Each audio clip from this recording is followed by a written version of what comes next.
வணக்கம். 2020 ஜூன் 22 தூத்துக்குடி மாவட்டம் சாத்தான்குளத்தில் ஜெயராஜ் மற்றும் பென்னிக்ஸ்ங்கிற அப்பா மகன் இறந்து போறாங்க. அது ஒட்டுமொத்த நாட்டையே உலுக்கியது, அதிர வச்சது அப்படின்னு சொல்லலாம். ஏன்னா சாத்தான்குளத்தில் அலைபேசி கடை வச்சிருந்த ஜெயராஜையும் பென்னிக்ஸையும் காவல்துறையினர் விசாரணைங்கிற பேரில் கூட்டு போய் காவல் நிலையத்தில் வச்சு அடித்து துன்புறுத்தி சித்திரவதை பண்ணி அவங்கள கொடூரமாக தாக்கி அப்புறம் பொய் வழக்கு போட்டு சிறையில் அடைக்கிறாங்க. சிறையில் அடைக்கப்பட்ட பிறகு அடுத்தடுத்து 2 பேர் இறந்து போறாங்க. அதுக்கு இங்க திரைத்துறையிட தொடங்கி ராகுல் காந்தி வரைக்கும் எல்லாரும் எதிர்ப்புகளையும் கண்டனங்களையும் வெளிப்படுத்துறாங்க. ஏன்னா காவல்துறையினர் கொண்டிருக்காங்க, இது கோரமான ஒரு படுகொலை அப்படின்னு கண்டனங்களை வெளிப்படுத்துறாங்க. சமூக வலைதளம் கொந்தளிச்சிச்சு, எல்லாருமே ஒருமித்து நீதியை கேட்டாங்க. அந்த சமயத்துல எடப்பாடி பழனிசாமி முதலமைச்சர் இருந்தாரு. தொடக்கத்துல அந்த குற்றவாளிகளை காப்பாற்ற முயற்சி பண்ணாரு. உடல்நல குறைபாட்டால இறந்து போயிட்டாங்க 2 பேரும் அப்படின்னு மூடி மறைக்க முயற்சி பண்ணாரு. உடல்நல குறைபாடுனா அப்பா மகனும் எப்படி ஒரே இடத்துல இறந்து போவாங்க அப்படின்னு கேள்வி வைக்கப்பட்டுச்சு. பிறகு உடற்கூறு ஆய்வு முடிவு வந்த பிறகு அது அடிச்சு கொண்டிருக்கிறது உறுதி செய்யப்பட்ட பிறகு வேற வழி இல்லாம எடப்பாடி பழனிசாமி அவங்க மேல கொலை வழக்கு போட்டு சிறைப்படுத்தினாரு. இப்ப 5 ஆண்டுகள் ஆகியும் இந்த வழக்கு முடியலனா கூட அதில் தொடர்புடைய காவலர்கள் யாரும் இன்னைக்கும் பிணையில வெளில வரல. அந்த வகையில அது ஆறுதல். இன்னும் வழக்கு முடியல, வழக்கு முடிஞ்சு தண்டனை கிடைக்கணும், ஆனா யாரும் இன்னைக்கும் வெளியே வர முடியலைங்கிறது ஒரு ஆறுதல். அதுல நீதியை நோக்கி இந்த வழக்கு போகுது அப்படின்னு நம்ம ஒரு ஆறுதல் படுறதுக்கு அன்னைக்கு ஒருமித்து எல்லாரும் எழுப்பிய கண்டன குரலும் எதிர்ப்புணர்வும் தான் காரணம். அன்னைக்கு எடப்பாடி பழனிசாமி அரசு நீதியும் பக்கம் நிற்காம மூடி மறைக்க முயற்சி பண்ணாங்க. ஒரு வழி இல்லாம தான் வழக்கு போட்டாங்க. அன்னைக்கு திமுக அரசு நீதிக்காக குரல் எழுப்பினாங்க. சாத்தான்களின் கூடமாக காவல் நிலையம் மாறி வருகிறது அப்படின்னு ஐயா ஸ்டாலின் சொன்னாங்க. திமுக பரப்புரை முன் வச்சாங்க. அதே போல போராட்டங்களை, கொரோனா காலத்துல போராட்டங்களை கூட அந்த நேரத்தில் என்ன வைக்க முடியுமோ அதை வச்சாங்க. உதயநிதி ஸ்டாலின் கொரோனா காலத்துல ஊரடங்கு விதி அமல் இருந்தப்ப கூட இங்கேருந்து விதிகளை மீறி போய் இந்த குடும்பத்தாருக்கு ஆறுதல் சொன்னாரு. கனிமொழி அம்மையாரும் ஆறுதல் சொன்னாங்க. அப்படி மிக கடுமையாக அதுல நீதி கிடைக்கணும் என்கிற அந்த கோணத்துல அன்னைக்கு திமுக இயங்குது. ஆனா இன்னைக்கு திமுகவோட ஆட்சி காலம், இந்த திமுகவோட ஆட்சி காலத்துல குறைந்தபட்சம் 30க்கும் மேற்பட்ட காவல் நிலைய படுகொலைகள், காவல் நிலைய மரணம் கூட சொல்லக்கூடாது, காவல் நிலைய படுகொலைகள், அத்தனை படுகொலையிலையும் ஒண்ணுக்கு மட்டும்தான் நீதி கிடைச்சிச்சு. இந்த திருவல்லிக்கேணியில விக்னேஷ்ங்கிற ஒரு இளைஞன் கொலை செய்யப்பட்டான் காவல்துறையால.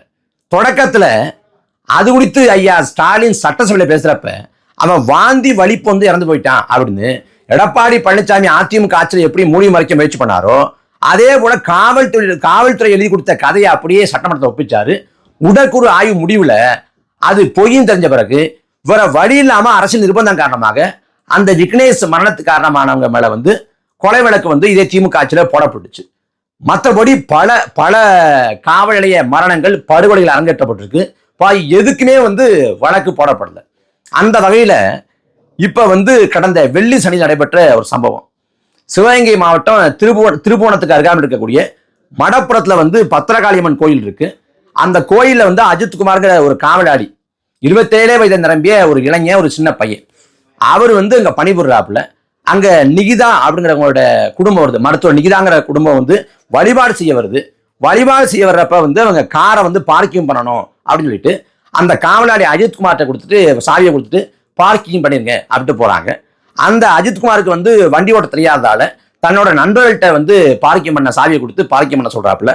அதுக்கு பிறகு வழிபாடு செஞ்சுட்டு வர்றப்ப அந்த மருத்துவர் நிகிதா குடும்பத்தார் நாங்க இந்த காரோட பின்பக்க சீட்ல 10 சவரன் நகை வச்சிருந்தோம், அந்த 10 பவுன் நகை வச்சிருந்தோம், அந்த 10 பவுன் நகையை காணும் அப்படின்னு காவல் நிலையத்துல புகார் கொடுக்க உடனடியா அந்த அஜித்குமார்கிற அந்த காவலாளியை விசாரிக்கிறாங்க. கோயிலுக்கு கெட்டவை ஏற்படுத்திடுச்சு இந்த சம்பவம், அதனால கடுமையா விசாரணை பண்ணுங்க அப்படின்னு சொல்லப்பட்டு அந்த அஜித்குமாரை காவலர்கள் அழைச்சிட்டு போய் சட்டவிரோதமான இடத்துல வச்சு அவரை சித்திரவதை பண்ணி அடிச்சு உதைச்சி தாக்குனதுல 27 வயதை நிரம்பிய ஒரு திடகாத்திரமான இளைஞன் அஜித்குமார். அவன் ஒரே நாள்ல இறந்து போறான். அப்ப எப்படி சாத்தான்குளத்துல அடித்தே கொலை செஞ்சாங்களோ அதே போல அடித்தே கொலை செய்யப்பட்டிருக்கான் அந்த அஜித்குமார். அதுக்கு நீதி வேணும் அப்படின்னு போராடுறோம். நீதினா அதில் தொடர்புடைய அவன் அடிச்சு கொண்டானோ அவன் மேல கொலை வழக்கு பதிவு பண்ணணும், அவனை கொலை வழக்கின் கீழே சிறைப்படுத்தணும் அப்படின்னு கோரிக்கை வைக்கிறோம். கடந்த அதிமுக ஆட்சி காலத்துல ஐயா ஸ்டாலின் சொன்னாங்க, சாத்தான்குளம் சம்பவத்தின் போது இவங்க மேல கொலை வழக்கு போடணும்னு நான் சொல்லித்தான் உங்களுக்கு தெரியணுமா அப்படின்னு கேட்டார். இன்னைக்கு திமுகவோட ஆட்சி காலத்துல அவங்க மேல வந்து கொலை வழக்கு போடாம சஸ்பெண்ட் பண்றாங்க, இடைநீக்கம் பண்றாங்க. இடைநீக்கம் பண்ணிட்டு அதோட நிலுவையில் இருக்கு. நான் பேசிக் கொண்டிருக்கிற இந்த தருணம் வரைக்கும் யாரு மேலேயும் கொலை வழக்கு போடப்படல.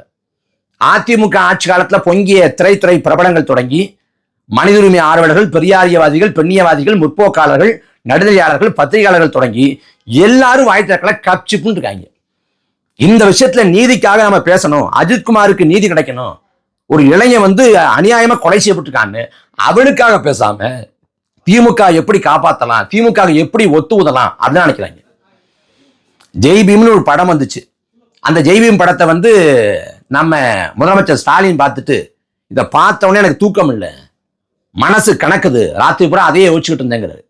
ஜெய்பீம் படத்து கதையே காவல் நிலையத்துல வந்து ஒரு இளைஞன் வந்து பொய் வழக்கு போட்டு அவனை ஒத்துக்க சொல்லி சித்திரவதை பண்ணி கொன்றுவாங்க, அதான் கதை. அதே போல ஜெய்பீம் படம் போலவே இங்க திமுகவோட ஆட்சி காலத்துல பல சம்பவங்கள் அரங்கேற்றப்பட்டுச்சு. இப்ப இந்த திருப்போணம் அஜித்குமாரோட மரணம் கூட ஏறக்குறைய ஜெய்பீம் கதை போலதான். அன்னைக்கு ஜெய்பீம் படம் பார்த்துட்டு எனக்கு மனசு கணக்குது, இது மிசா காலத்து நினைவுகளை வந்து கிளறி விடுது, மிசா காலத்தை நான் காவல்துறையால துன்புறுத்தப்பட்டதெல்லாம் ஞாபகத்துக்கு வருது அப்படின்னாரு. இன்னைக்கு அவரோட ஆட்சி காலத்தை காவல்துறை அதிகாரிகள் காவலர்கள் துன்புறுத்தி ஒரு இளைஞன் கொலை செய்யப்பட்டிருக்கான், இறந்து போயிருக்கான். ஆனா தமிழ்நாட்டின் முதலமைச்சர் இந்த விவகாரத்துல நீதியை நிலைநாட்டுவதற்கு எந்த முயற்சியும் செய்யல. மிசா காலங்க எந்த காலம்? இந்திரா காந்தி அம்மையார் வந்து அன்னைக்கு அவசர நிலையை பிரகடனம் செஞ்ச காலகட்டம். அன்னைக்கு மிசா காலத்துல வந்து ஸ்டாலினை வந்து காவல்துறையினர் வந்து அடிச்சதை உதைச்சதை வந்து இன்னமும் ஞாபகம் வச்சுக்கிட்டு அதுக்கு ஒரு கண்காட்சி போல அமைச்சு, ஒரு கண்காட்சி போல ஒரு பொம்மை போல செஞ்சு, அந்த பொம்மையை வந்து ஸ்டாலின் போல ஒரு பொம்மையை செஞ்சு, ஸ்டாலினே ஒரு பொம்மைன்னு வச்சுங்களேன், ஸ்டாலின் போல ஒரு பொம்மையை செஞ்சு, அந்த பக்கம் ஒரு காவலர் போல ஒரு பொம்மையை செஞ்சு, அந்த காவலர் வந்து ஸ்டாலினை எட்டி உதைக்கிறது போல ஒரு காட்சி வடிவமைச்சு அதை கண்காட்சி அமைச்சு திரைத்துறை சார்ந்த பிரபலங்களை எல்லாம் பார்க்க வச்சு, கமலஹாசனை பார்க்க வச்சு, மற்றவங்க எல்லாம் பார்க்க வச்சு, மிசா காலத்தை காவல்துறை இப்படி எல்லாம் துன்புறுச்சு அப்படின்னு சொல்லி இதே திமுக வந்து அதுல ஒரு பச்சாத்தாபம் எடுத்து. ஆனா உங்க ஆட்சி காலத்துல காவல்துறை துன்புறுத்துது, மனித உரிமைன்னு பேச திமுகவுக்கு தார்வு இருக்கா? திமுகவோட ஆட்சி காலத்துல குறைந்தபட்சம் 15 என்கவுண்டர் படுகொலைகள், 15 என்கவுண்டர் படுகொலை சட்டமன்ற நிகழ்ச்சி நடக்கிறப்பவே, சட்டமன்ற நிகழ்ச்சிகள் போயிட்டு இருக்கப்பவே என்கவுண்டர் செய்யப்படுது. ஒரு 10 நாளுக்குள்ள அடுத்தடுத்து 3 என்கவுண்டர் படுகொலைகள். கடந்த ஆட்சி காலத்துல அதிமுக ஆட்சி காலத்துல மேயர் கனிமொழி சொன்னாங்க, என்கவுண்டர் வந்து எதுக்கும் தீர்வாகாது. தெலுங்கானாவில் ஒரு கொலை நிகழ்த்தப்படுது, என்கவுண்டர் கொலை நிகழ்த்தப்படுது, ஒரு பாலியல் வன்கொடுமைக்கு எதிராக. அப்ப வந்து கனிமொழி அம்மையார் சொல்றாங்க, என்கவுண்டர் வந்து எதுக்கும் தீர்வாகாது, இது சமூகத்துல வந்து விளிம்பு நிலையில யார் இருக்காங்களோ அவங்களை நோக்கி தான் செய்யப்படுது, அப்ப என்கவுண்டரை ஆதரிக்க முடியாது என்று பேசியது அம்மையார் கனிமொழி. ஆனா திமுகவோட ஆட்சி காலத்துல திட்டமிட்டு 15 பேரை கொண்டிருக்காங்க என்கவுண்டர்ல. அதே போல இங்க காவல் நிலையத்துல ஒரு செய்தி வரும், பாத்துமுளை வடிக்கு விழுந்தாங்க, பாத்துமுளை வடிக்கு விழுந்து கை முறிஞ்சிச்சு, கால் முறிஞ்சிச்சு அப்படின்னு ஒரு செய்தி. இது வந்து அப்பட்டமான மனித வதை. ஏன்னா பாத்ரூம்ல ஒருத்தரும் வடிக்கலாம் விழுறது கிடையாது. பாத்ரூம்ல வடிக்க விழணும்னா தினந்தோறும் அந்த பாத்ரூமை பயன்படுத்தக்கூடிய காவலர்களும் வடிக்க விழுந்து கை கால் முறிஞ்சிருக்கணும். தினந்தோறும் அந்த பாத்ரூமை பயன்படுத்தக்கூடிய காவலர்களுக்கு கை முறிவோ கால் முறிவோ அவங்கள அந்த பாத்ரூம் வந்து வடிக்க விடவோ செய்யல. ஆனா அன்னைக்கு கை செய்யப்பட்டு மாநில சிறைப்படுத்தப்படுற ஒருத்தன் ஒரு தடவை 2 தடவை அந்த பாத்ரூமுக்கு போயிருப்பேன், அவனுக்கு மட்டும் வடிச்சு விட்டு கை கால் வந்து முறிவு ஏற்படுதுன்னா இதெல்லாம் நம்புற மாதிரி இருக்க? காவல்துறையே கையை முறிக்குங்க, கையை முறிக்கும், காலை உடைக்கும், இது திட்டமிட்டு செய்யும். இது நீதிபதிகளுக்கும் தெரியும். தெரிஞ்சும் அவங்க பாத்ரூம்ல வடிச்சு விழுந்தாங்க அப்படின்னு அவங்களும் ஏத்துக்கிட்டு ரிமாண்ட் பண்ணுவாங்க, சிறையில் அடைப்பாங்க. இதுல அண்மையில ஒரு நீதிபதி வந்து ஒரு கேள்வி எழுப்பினார், நாம எழுப்பின கேள்வி தான் அவர் எழுப்பினார். எப்படி பாத்ரூம்ல வடிச்சு விடுவாங்க, காவலர்களுக்கு வடிச்சு விடாத பாத்ரூம் வந்து எப்படி அந்த கைதிகளுக்கு மட்டும் வடிக்க விடுது அப்படிங்கிற கேள்வி எழுப்பினார். காவல்துறை வந்து திட்டமிட்டு கையையும் காலையும் முறிப்பது மனித வதை, மனித உரிமை மீறல். அதை இந்த திமுக அரசு கண்டிக்குதானா? கண்டிக்காது.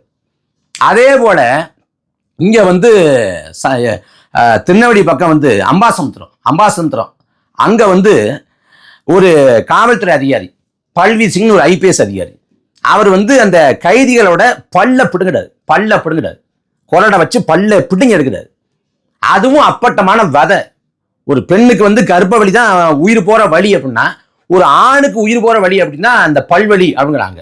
அந்த பல்வலியில வலி தாங்காம உயிரிழப்பு கூட ஏற்படலாம் அப்படின்னு கூட சொல்றாங்க. அப்படி பல்ல வந்து எந்த மரப்பூசி எதுவுமே இல்லாம பல்ல பிடுங்கினா எப்படி இருக்கும் நமக்கு? அப்படி பல்ல பிடுங்கி கொடூரமாக துன்புறுத்தின அதிகாரி பழனிவேல் சிங். அவன் மீது வழக்கு போட்டு கைது பண்ண இந்த திமுக அரசுக்கு துப்பு இல்லை, ஒருபோதும் துப்பு இல்லை. ஆனா அவங்க மிசா காலத்துல துன்புறுத்தப்பட்டதை பேசுவாங்க, அதிமுக ஆட்சி காலத்தில் நடந்தா பேசுவாங்க, வடநாட்டில் நடந்தா பேசுவாங்க, தமிழ்நாட்டில் நடந்தா பேச மாட்டாங்க. இப்ப தூத்துக்குடியில துப்பாக்கி சூடு, அது எடப்பாடி பழனிசாமி உத்தரவு போட்டு சொல்லி நடந்தது. ஆனா அந்த திருப்புவனத்துல வந்து இந்த அஜித்குமார் இந்த காவலாளி கொலை செய்யப்பட்டது முதலமைச்சர் ஸ்டாலின் உத்தரவு போட்டு, இல்ல துணை முதலமைச்சர் உதயநிதி ஸ்டாலின் உத்தரவு போட்டு நடந்துச்சுன்னு நம்ம சொல்ல வரல. காவல்துறை அதிகாரத்தை துஷ்பிரயோகமா பயன்படுத்தி அதிகார திமிர்ல ஒரு எளிய மகனை வந்து அடித்தே கொண்டுட்டேன். அப்ப நீதி நிலையாட்டக்கூடிய ஆள்னா நீ என்ன பண்ணணும்? எவன் கொன்னானோ அவன் மேலாம் நீங்க கொலை வழக்குல வழக்கு போட்டு சிறைப்படுத்தினா இனிமே கை வைக்கின்ற எண்ணமே வராது. ஆனா இந்த அரசு அதிமுக ஆட்சி காலத்தில் எடப்பாடி பழனிசாமி என்ன பண்ணாரோ அதை தான் திமுகவும் பண்ணுது. இன்னும் சொல்ல போனா அதிமுக ஆட்சி காலத்தை தூத்துக்குடி துப்பாக்கி சூடு 2018 நடக்குது. 2019 பார்லிமெண்ட் தேர்தல், அதே தூத்துக்குடியில வந்து அம்மையார் கனிமொழி போட்டி போடுறாங்க. கனிமொழி போட்டி போடுறப்ப அந்த துப்பாக்கி சூட்டுக்கு இரையான தங்கச்சி ஸ்டோலினோட உருவப்படத்தை காண்பிச்சு ஸ்டோலினுக்கு நீதி கிடைக்கணும்னா நீங்க திமுகவுக்கு போடுங்க அப்படின்னு கனிமொழிக்கு வாக்கட்டாங்க. நாங்க குற்றவாளிகளை கூண்டில் ஏற்றுவோம், ஒருத்தரையும் விட மாட்டோம் அப்படின்னு சொல்லி திமுக வாக்குறுதி கொடுத்துச்சு. அந்த தூத்துக்குடி துப்பாக்கி சூட்டுக்கு பிறகு அருணா ஜெகதீசன் தலைமையில ஆணையம் அமைக்கப்பட்டு அந்த ஆணையம் வந்து பரிந்துரைகளை கொடுத்துருச்சு. அந்த அருணா ஜெகதீசன் அம்மையாரை வந்து ஐயா ஸ்டாலின் வந்து பரிந்துரைகளை கொடுத்துட்டாங்க. அதுல இது திட்டமிடப்பட்ட பச்சை படுகொலை, எல்லாரையும் திட்டமிட்டு கொண்டிருக்காங்க அப்படின்னு சொல்லிட்டு அவங்க மேல குற்றவியல் நடவடிக்கை, அதாவது கொலை வழக்கு போட்டு சிறைப்படுத்தணும் அப்படிங்கிற பரிந்துரை கொடுத்திருக்காங்க.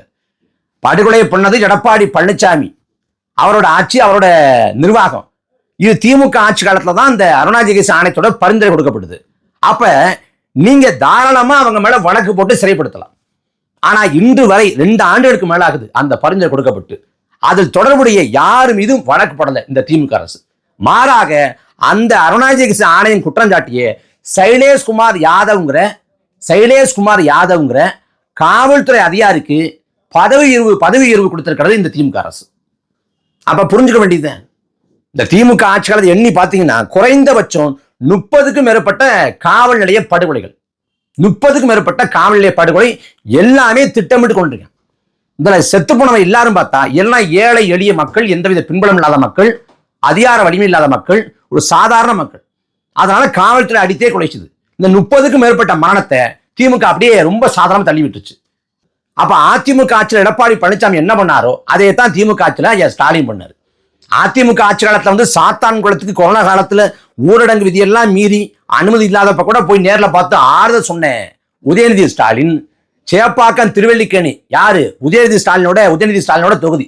அவர் தொகுதிக்குள்ள இறந்து போனேன் இந்த விக்னேஸ்வர இளைஞனோட குடும்பத்துக்கு வந்து ஆறுதல் சொல்ல போகல, ஆறுதல் சொல்லவும் இல்லை. அந்த விக்னேஷை வந்து யார் இருச்சான்னா காவல் அதிகாரிகளே அவங்களே இருக்கிறாங்க. அப்ப இப்படிப்பட்ட கொடுமை அரங்கேறுது. இப்ப இன்னைக்கு நான் பேசி கொண்டிருக்கிற தருணம் வரைக்கும் அதில் தொடர்புடைய காவலர்கள் மேல வழக்கு போட்டாங்கன்னோ, கைது பண்ணாங்கன்னோ, சிறைப்படுத்தினாங்கன்னோ எந்த செய்தியும் வரல. ஏன்னா திமுகவோட உண்மையான முகம் இதுதான். இந்த திமுகவுக்கு ஒத்து ஊதிய இந்த நடுதலை பெருமான்கள் தான் எங்க இருக்காங்கன்னு தெரியல. கடந்த ஆட்சி காலத்துல பொங்கிய இப்ப நாம் தான் மிச்சம் தின்னுட்டு இருக்கிறோம் அப்படின்னு சொன்ன சூர்யா தொடங்கி பல பேர் எங்க போனாயும் தெரியல. அப்ப இந்த ஆட்சி அதிகாரம் இன்னைக்கு எல்லையில்லாத கொடுமைகளை கட்டவிழ்த்து விட்டு கொண்டிருக்கிறது. நாளைக்கு இந்த ஆட்சி முழுமையாக இன்னைக்கு அம்பலப்பட்டு கொண்டிருக்கு, முழுமையாக அம்பலப்பட்டு அதிகாரத்தை இழக்கிற வேளையில இந்த ஆட்சிக்கு ஒத்து ஊதிய இந்த பெருமகன்களும் குற்றவாளி கூண்டில் ஏற நேரிடுங்கிறதா நாம் சொல்லக்கூடிய செய்தி.